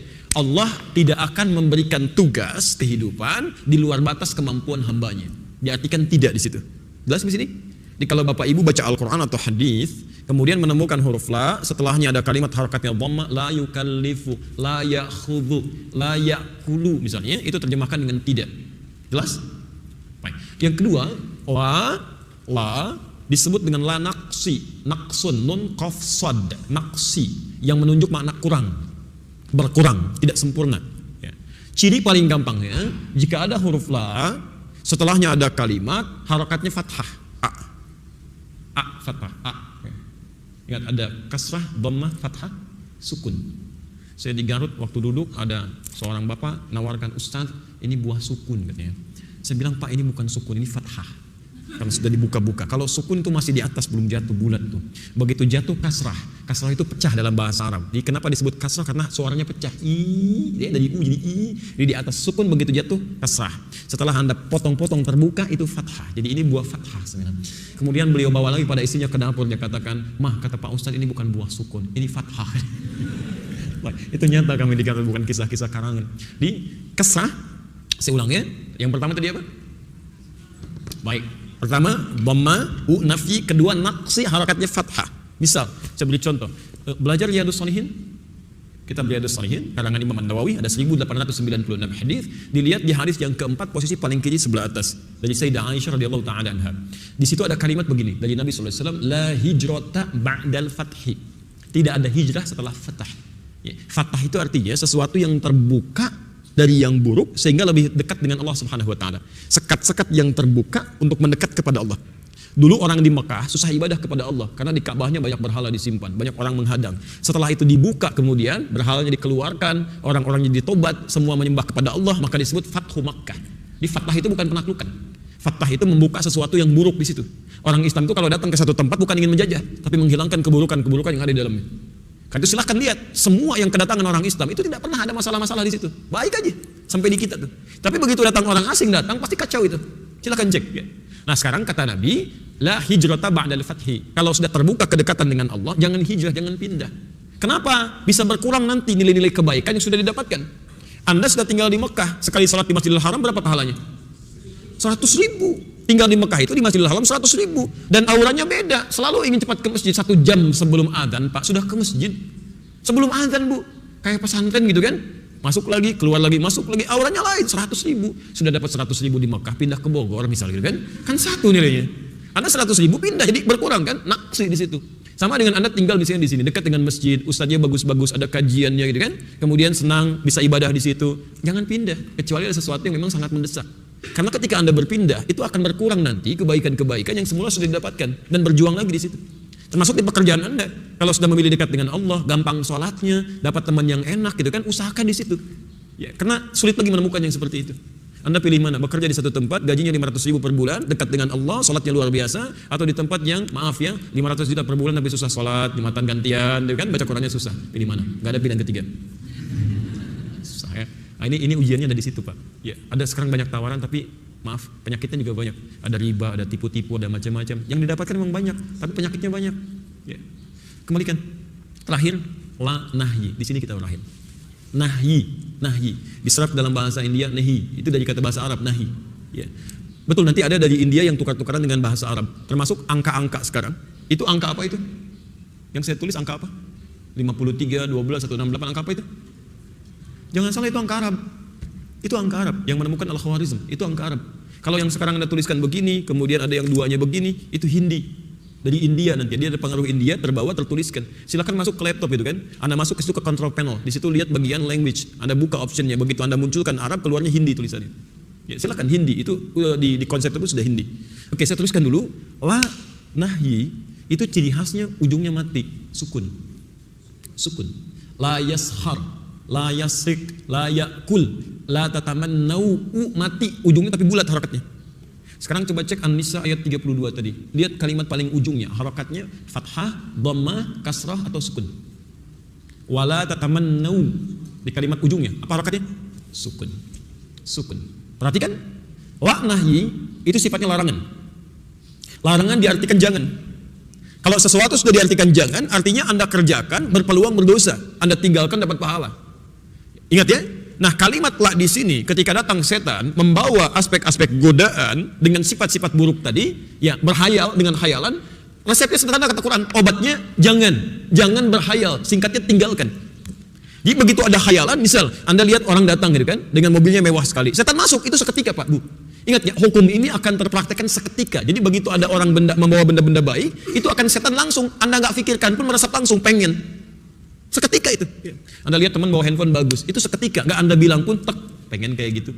Itu kalau cuma pengen sampai sini mungkin belum ada masalah. Tapi kalau sudah sampai berhayal, kata Quran, segera buang. Segera buang. Apalagi di tempat-tempat setan berada, itu banyak khayalannya. Mall itu tempat setan. Betul, pasar itu tempat setan.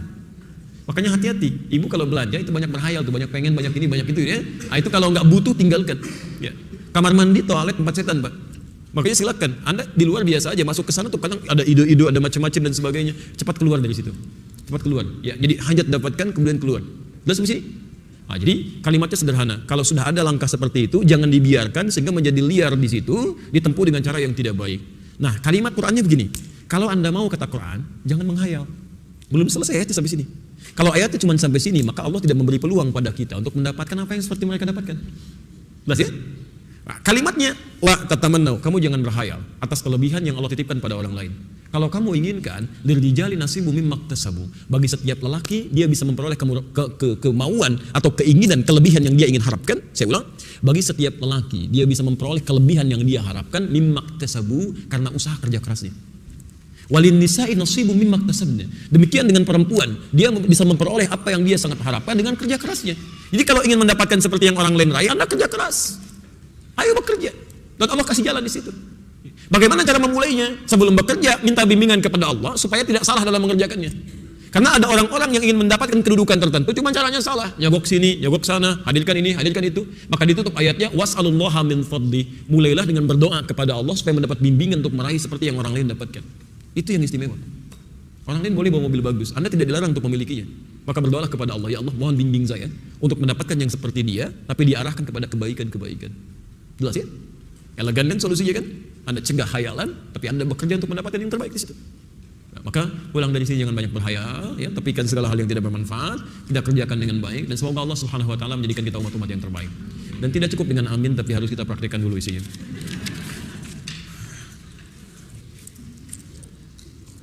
Saya berikan sekitar 10 menit ya untuk bahas ini dulu, setelah itu kita tutup ya. Baik, kertas pertanyaan baik ya. Ini tulisan. Ustaz, saya sudah mengajak dan mengingatkan suami untuk beribadah, tapi sudah 26 tahun berumah tangga seperti ini, suami masih enggan beribadah. Apakah boleh saya mendiamkannya? Tujuannya untuk memberi pelajaran, saya mau ibadah sendiri aja, mau ibadah sendiri saja. Ini dari Ibu, Din. Mungkin juga mewakili pertanyaan yang serupa dari orang-orang yang lain, atau mungkin ada terbalik situasinya, ada suaminya, ada orang tua dengan anaknya dan sebagainya. Pertama begini, Quran surah ke-16 ayat 125. Quran surah ke-16 ayat 125.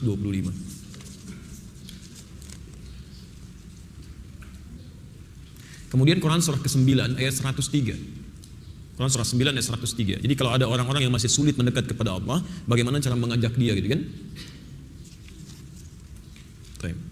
Sudah? Kita mulai dari Quran surah ke-16 ayat 125. Perhatikan kalimat Qurannya ya. Kalau ada orang-orang yang belum mendekat kepada jalan Allah, belum baik dalam kehidupannya, maka perintah Qurannya ud'u ila sabili rabbika bil hikmah. Ajaklah setiap orang ke jalan Tuhanmu itu dengan hikmah. Masya Allah. Ternyata nasihat itu nomor 2 Pak. Bu. Seringkali orang ingin meluruskan orang lain, itu lebih mendahulukan nasihat. Padahal urutannya nomor 2. Wal mau'izatil hasanah. Baru mau'izah hasanah, nasihat yang kedua. Berdebat itu yang ketiga. Awas hati-hati itu ya. Ada orang yang ingin mengajak, sudah ngajak debat duluan, itu sudah salah. Keluar dari manhaj. Pertama hikmah. Hikmah itu bahasa paling mudahnya kesesuaian antara sifat ajakan dengan objek yang diajak. Kesesuaian antara sifat ajakan dengan objek yang diajak. Jadi misal begini, ibu istri gitu kan, ingin mengajak kepada suami kebaikan. Nah begitu ibu ingin mengajak, ibu harus lihat dulu. Ya, pertama sifat suami seperti apa, yang kira-kira kalau menerima sesuatu mudah untuk mendapatkan itu. Ya. Misal kita mulai dari sifat dulu ya, sifat kedudukan. Baik, di rumah tangga oleh Quran disebutkan di Quran surah keempat ayat 34. Suami itu sebagai pemimpin. Ar-rijalu qawwamuna 'alan nisa. Baik, sifat pemimpin apa Bu yang paling dominan? Apalagi perintah, Bapak mau ngasih lagi yang lain, masukkan. Sifat pemimpin yang paling dominan itu tidak mau dipimpin. Ya, sifat yang paling dominan tidak mau dipimpin. Makanya pemimpin itu sulit menerima saran, tapi mudah menerima masukan. Karena saran itu dari yang paling tinggi. Kadang-kadang di sini suka ada miss gitu. Ketika ada istri ingin meluruskan suami pada yang salah, tiba-tiba menjadi pemimpin, serupa kalimatnya sama. Itu nanti jiwa kepemimpinannya tidak akan bisa menerima itu. Susah. Ya. Suami sholat pernah terjadi, Bu. Ini di Bekasi saya ceritakan. Ini nyata kisahnya, saya mengalami sendiri yang cerita. Ini suami pulang, Bu. Dari sejak bekerja, capek dia, kemudian belum sholat isya, di rumah datang sholat isya. Begitu turun sholat isya, ya, yang tidak, sami Allahu liman hamidah, dia sujud, mendahulukan lututnya, turun. Istri melihat itu. Begitu setelah salam, istrinya langsung tanpa tanya macam-macam, papa sholatnya tadi nggak sesuai sunnah. Ya, langsung pada posisi yang di atas gitu kan, tidak bertanya, tidak masuk dalam hal tertentu dulu. Dia masuk dengan posisi langsung ingin meluruskan, papa sholat tidak sesuai sunnah. Kenapa mah? Harusnya pakai telapak tangan dulu, bukan pakai lutut dulu. Langsung suaminya tidak akan menurunkan dari si kepemimpinan dia. Maka dia jawab, mama yang tidak baca hadisnya. Masya Allah. Padahal Pak, Ibu ya, besoknya cerita pada saya sendiri, langsung saya dengar. Dua-duanya nggak baca itu. Satu belajar pada Ustadz A, satu belajar pada Ustadz B. Tapi persoalan itu menjadikan keduanya tidak tegur sapa semalaman. Cuman gara-gara turun tuh, bagaimana setan bisa masuk ke situ. Padahal dua-duanya ada di kitab hadis yang sama. Di Abu Daud yang pakai lutut nomor hadis 838 dari Wa'il bin Hujur, yang pakai telapak tangan dari Abu Hurairah nomor hadis 840 sampai 841. Cuman beda dua nomor, Bu. Yang satu sebelah kanan paling bawah, yang satu sebelah paling atas sebelah kiri. Dan dua-duanya sahih gitu. Sahih. Ibnu Qayyim al-Jauziyah memilih menggunakan lututnya, menulis sifat sholat Nabi. Begitu orang-orang memilih menggunakan itu, diduga orang nanti lupa dengan menggunakan telapak tangan. Syekh Muhammad Nasiruddin Al-Albani menulis sifat sholat Nabi kemudian hari, mempopulerkan dengan telapak tangan. Anda yang baca dari Syekh Muhammad Nasiruddin Al-Albani pasti pakai telapak tangan tuh. Tapi yang menggunakan Ibnu Qayyim al-Jauziyah memilih dengan lutut. Dua-duanya benar. Mau pakai lutut, mau pakai telapak tangan, sah keduanya. Yang salah yang pakai kepala duluan tuh. Agak ramai gitu. Ya, jadi yang pertama, Anda masuk lewat hikmah. Kalau susah, nah kalimat hikmah pertama, ini yang langsung dimunculkan di Quran. Jadi orang-orang yang sulit, yang keras, jangan pakai lisan dulu. Di antara makna hikmah salah satunya doa. Berdoa dulu. Berdoa. Masih ingat kan Firaun? Ya, kisahnya dengan Musa. Begitu Musa mau berdakwah kepada Firaun, Firaun itu luar biasa, Pak. Bukan cuma menyebalkan, Pak. Jahat kadang-kadang kalimatnya. Anda rambutnya tidak menyenangkan nih. Kalau bahasa Firaun, itu rambut gak bagus banget tuh. Saya bosan lihatnya. Tolong pisahkan kepala dari badannya. Langsung kepalanya potong aja gitu. Itu Firaun tuh. Makanya kalau maaf menerima kata-kata seperti itu Nabi Musa bisa cepat marah kalau nggak lapang hatinya. Kalau sudah Nabi misalnya tidak lapang hati berdoa kepada Allah, ya Allah ini manusia menyebalkan banget, wafatkan dia saat ini, bisa meninggal. Cuma tidak ada hikmah dakwah bagi kita. Maka itu sebelum datang kepada Firaun, Nabi Musa berdoa. Lihat kalimatnya, Rabbi shrahli wa yassirli wahlul 'uqdatam min lisani yafqahu qawli. Maka mulai dengan doa Anda bangkit malam kan, ibu bangun tahajud, salat, mohon ya Allah, Engkau titipkan suami kepada saya bukan kepada yang lain ya Allah. Ya, ada niat-niat kebaikan di situ, mohonkan, minta dengan baik. Insya Allah akan ada perubahan, pelan-pelan. Lalu tampilkan dalam bentuk akhlak sehingga dia bertanya, dari mana sih saya belajar seperti ini? Pelan-pelan dia berubah. Demi Allah saya katakan ketika langkah ini diikuti, Masya Allah, banyak yang sudah berubah. Saya mulai dari tinggal dulu di Lebak Bulus, dulu mengasuh pesantren Al-Hikmah, saya pernah kisahkan juga ini. Ada seorang ibu mengadukan anaknya, susah sholat dan sebagainya. Datang sambil sendu gitu kan. Saya bilang, sudah diingatkan? Sudah, gak usah diingatkan lagi. Sekarang ibu pulang, nanti malam coba bangun tahajud, di kamar anaknya sampingnya sholat. Minta sama Allah setelah sholat. Mohonkan dengan khusyuk, tapi yang ikhlas. Setelah 3 hari coba saya ingin tanya seperti apa hasilnya. 3 hari kemudian singkatnya datang. Dari jauh sudah suaranya kencang sekali. Sampai keluar itu. Ustaz, bawa nasi uduk saat itu. Saya masih ingat, datang. Anak saya sudah sholat katanya. Bagaimana bisa? Masya Allah ternyata malam ketiga, itu anaknya langsung bangkit, peluk ibunya menangis. Maafkan saya Ma katanya. Saya lihat mama malam-malam gitu kan, saya ngintip, saya lihat mama menangis. Saya minta maaf, bukan saya nggak mau sholat, tapi dulu kan papa juga nggak sholat. Mama sibuk gitu kan, untuk apa saya juga sholat? Jadi berpikirnya sudah ke situ. Sekarang saya berjanji, insya Allah saya akan memulai. Tapi bagaimana caranya? Ya, ibunya datang lagi, hubungi santri kami. Kemudian di situ kita tugaskan seorang membimbing. Demi Allah saya katakan sampai hari ini bukan cuma dia bagus dalam sholatnya, dia mulai menghafal Quran. Hafal Quran, saya sudah menghafal. Dan itu banyak terjadi. Saya mengajar, tiba-tiba kadang ada seorang berubah gitu kan. Dengan izin Allah Subhanahu wa taala, bukan karena peran kita, dia lebih baik, orang tuanya marah. Kamu kenapa bisa seperti ini? Siapa yang buat kamu begini? Kalau kamu tidak mampu, kasih tahu apa saya perlu turun tangan kan? Bukan cuma tangannya, kakinya juga turun kadang-kadang ya, lisannya juga bicara macam-macam. Apa yang terjadi? Dia datang, saya bilang, "Enggak usah khawatir," gitu kan. Ya, sikapi dengan baik, bermohon kepada Allah, dia akan dikasih peluang. Sekarang kamu cuma tampilkan kebaikan seperti Rasul menuntun kita. Ya, berbakti kepada orang tua, tampilkan kebaikan, rawat dia. Ternyata ketika diniatkan, Allah kasih sakit ibunya, Bu. Kasih jalan. Begitu muncul momentumnya, Allahu Akbar. Dia nggak pikir panjang lagi. Dia carikan rumah sakit terbaik. Dia angkat ibunya. Di balik tugas yang sangat padat, dia temani. Dia lihat tidak ada saudara yang lain kecuali dia saja. Sampai ibunya bertanya, kamu dari mana sikap semua ini? Diajarkan. Ini yang saya pelajari semua ini. Dari situ apa yang terjadi? Setelah keluar dari rumah sakit, ibunya, bapaknya, istrinya, anaknya, cucunya datang semua kemudian kita mulai makan sama-sama, ngobrol ringan, Masya Allah enak, sampai sekarang, keluarganya nikmat itu. Jadi Anda tidak ditugas untuk merubah orang, tidak ditugaskan oleh Allah untuk merubah orang, tapi ditugaskan untuk berikhtiar supaya dapat pahala di situ. Mungkin ibu dititipkan oleh Allah suami selama ini supaya pahala ibu tidak mencari keluar, ada di situ. Anda diberikan pahala di dalam rumah, orang lain mencari keluar rumah, ada pahala banyak dapatkan di situ. Maka bersabarlah dengan berdoa, pelan-pelan kemudian bermohon kepada Allah, kecuali maaf ketika sudah mulai mengarahkan pada maksiat. Kalau sudah seperti itu ada langkah lain yang harus ditempuh. Jelas ya?